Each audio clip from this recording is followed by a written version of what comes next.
Bismillahirrahmanirrahim. Ada beberapa perkara di mana syariat dan kedokteran atau medis menganjurkan. Ada pula di mana syariat dan medis sama-sama melarang. Dan juga ada pula di mana bertentangan antara syariat dengan medis. Kadang-kadang ada syariat yang menganjurkan, tapi medis melarang. Atau sebaliknya, medis menganjurkan, tapi syariat melarang. Di dalam kitab Hasyiatul Bajuri halaman 29, Al-Imam Ibrahim Al-Bajuri, beliau berkata, qala ba'duhum, berkata sebagian ulama, qad yukrahu asyai'u tibban wa syar'an kama huda wa kasyurbi qaiman. Terkadang ada perkara tidak dianjurkan, dilarang secara medis juga secara syara.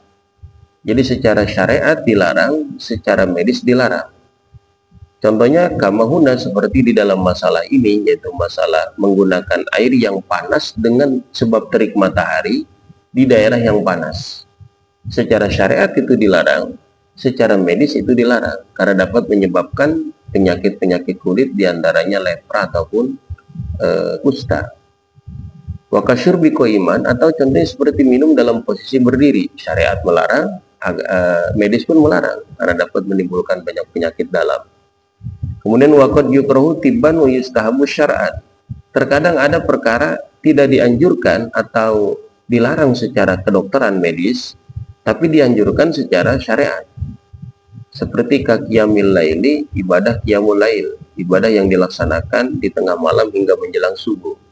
Lewat dari tengah malam hingga menjelang subuh ada perintah kita untuk qiyamul lail. Entah diisi dengan sholat seperti sholat tahajud, atau dengan memperbanyak baca Quran, sholawat, zikir, dan lain sebagainya. Secara syariat dianjurkan, tapi secara medis dilarang.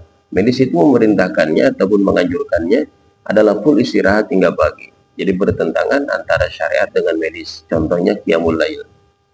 Kemudian waqad yustahabu tibban wa yukrahu syar'an. Terkadang dianjurkan secara kedokteran atau medis, tapi dilarang secara syariat.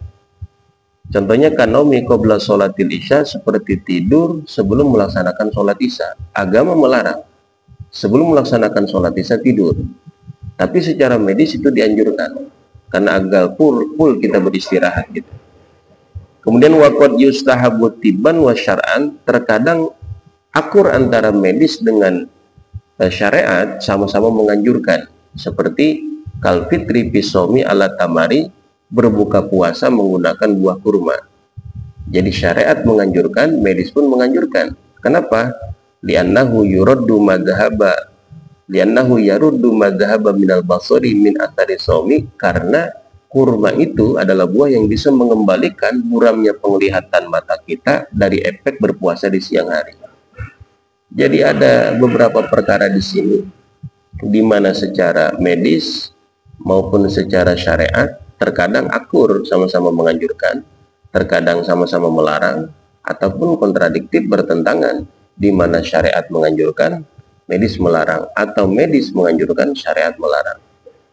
Al-Imam Muhammad bin Idris Asy-Syafi'i, Imam Syafi'i radhiyallahu an, pernah berkata, al-ilmu ilman.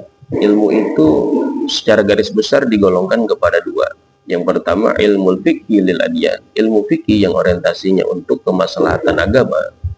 Wa ilmu tibi, yang kedua ilmu kedokteran atau ilmu medis yang orientasinya lil abdan, untuk kemaslahatan kesehatan kita, kebaikan badan kita.